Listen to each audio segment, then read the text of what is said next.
السلام عليكم ورحمة الله وبركاته. أهلا بكم حبايبي في مطبخ مروة، يا رب يكونوا بخير وصحة جيدة. النهاردة جيت لكم بوصفة جميلة جدا. هنعمل الفراخ بأجمل وأسهل طريقة زي المطاعم بالظبط، بس هتبقى أحلى عشان انتي هتعمليها بإيدك، وهنعملها بطريقة مختلفة جدا من غير شوي ولا سلق، وهنعمل تتبيلة وتوابل هتودي الفراخ في حتة تانية، والطريقة سهلة وبسيطة، وهنقدمها مع بطاطس. يلا يا اجمل واحلى متابعين نشوف البطاطس دي اتعملت ازاي، والصوص اللي تحت الفراخ دي اتعمل ازاي.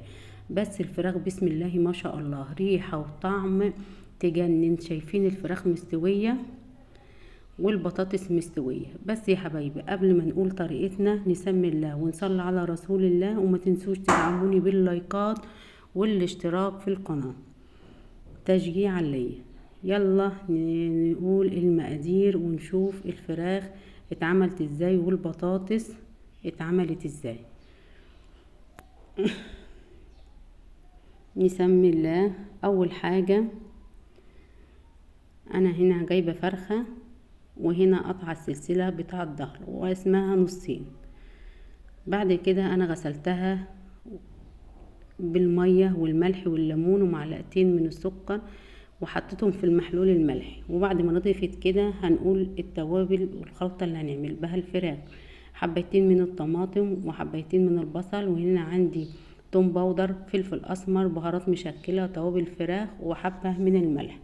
هجيب الكبة بتاعتي وهنزل بكل التوابل والطماطم دي هنضربهم في الكبة.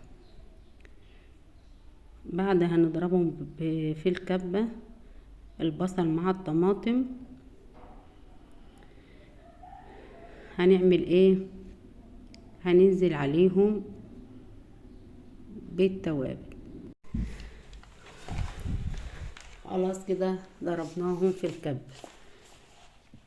التتبيلة دي هتخلي الفراخ ليها طعم جميل جدا. هنزل بكل الخلطة. خلاص كده. وبعديها هنزل بالتوابل بتاعتنا، وهنقلب كله ده مع بعضه. بعد ما قلبنا التوابل مع الطماطم والبصل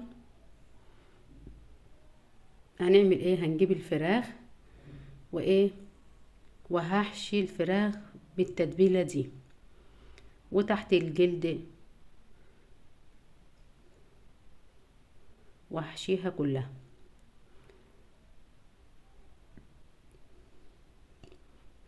وافضل بقى ان احنا نخلي التتبيلة دي يوم كامل في التلاجة. كل ما تقعديها في التتبيلة كل ما تديكي طعم جميل جدا للفراخ، لان الفراخ هتاخد من طعم التتبيلة.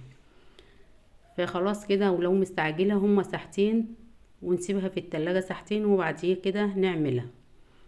خلاص كده غطيتها بالاسترتش وهسيبها تاخد من طعم التوابل والتتبيلة. خلاص كده انا سبتها. هنزل بقى التتبيلة كلها دي من على الفراخ، لاني خلاص هي خدت طعم التتبيلة بتاعتنا دي. هنزلها كلها من ايه، الطماطم والبصل والتوابل هنزلها من على الفراخ. خلاص كده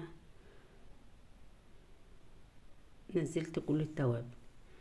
بعد كده هنجيب ايه، طاسة، واحطها على النار، وهنحط ايه فيها زيت، وهسخنه خالص، وهنزل بالفراخ دي هديها ايه تحميرة الفراخ. وبالراحة خالص يا حبايبي علشان ايه الزيت ما يلسعكيش.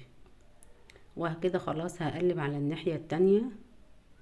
بعد ما خدت اللون الذهبي ده هقلب على ايه الناحية التانية بالراحة خالص.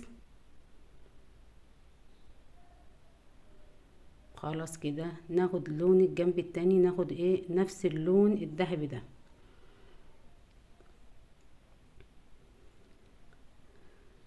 الطريقة دي سهلة، في طرق كتيرة للفراخ احنا هنعملها مع بعض، بس دي طريقة من ضمن الطرق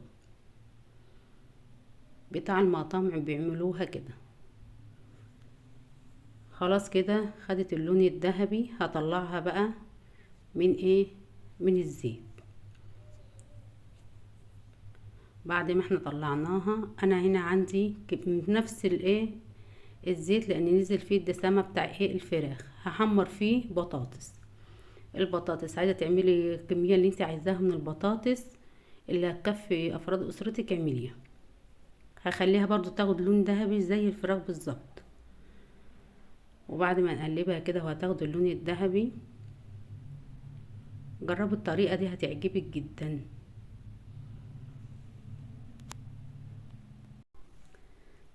بالراحة خالص. خلاص كده يعتبر ان هي خدت اللون الذهبي اللي احنا ايه عايزينه. هطلعها بقى على مناديل، نطلع البطاطس بتاعتنا دي. طريقة مختلفة نجربها وهيبقى طعمها جميل بإذن الله. خلاص كده طلع البطاطس. هصفي كمية الزيت دي وانا عايزة حبة ايه قليلين، من نفس برضه الزيت اللي انا قليت فيه الفراخ والبطاطس. دي الخلطة بتاع الفراخ اللي انا نزلتها من على الفراخ. هاجي مشوحاها في المادة الدهنية اللي انا حمرت فيها الفراخ معاها كده لحد ما تتسبك وتشرب المية بتاعتها. خلاص كده بسم الله ما شاء الله، كده اتسبكت مع ايه. خلاص كده جهزت الخلطة بتاعتنا. هنا عندي بقى فلفل الوان احمر اخضر وبصل، هنزل بس عليه بهارات مشكلة وفلفل اسمر وبهارات فراخ، وكله ده مع بعضه. هقلب كله ده مع بعضه، وبعديها هنزل بالخلطة بتاعتنا اللي احنا عملناها دي على ايه الخضار المشكل اللي احنا عملناه. هيبقى الطعم جميل، هناكل الصوص ده قبل الفراخ بإذن الله من كتر حلاوته وجماله. خلاص كله كده خد ايه، خلطنا كل المكونات دي مع بعض. وبعد ما عملناها هنزل عليها بالفراخ بتاعتنا، وبعديها هنزل بالبطاطس. البطاطس دي هتاخد برضو من طعم التوابل والخضار اللي احنا حاطينه تحت الفراخ. حطي البطاطس بتاعتك كلها. خلاص كده رصينا الكمية بتاع البطاطس، وهنزل بقى بنص كوباية مية. احنا عندنا التتبيلة كنا حاطين فيها ملح، والفراخ برضو واخدة من طعم الملح. ظبطنا الملح بتاعنا وكده دخلناها الفرن. شوف طلعت ازاي، بسم الله ما شاء الله. طلعت لونها جميل وطعمها بقى وريحتها ما اقولكوش عليه.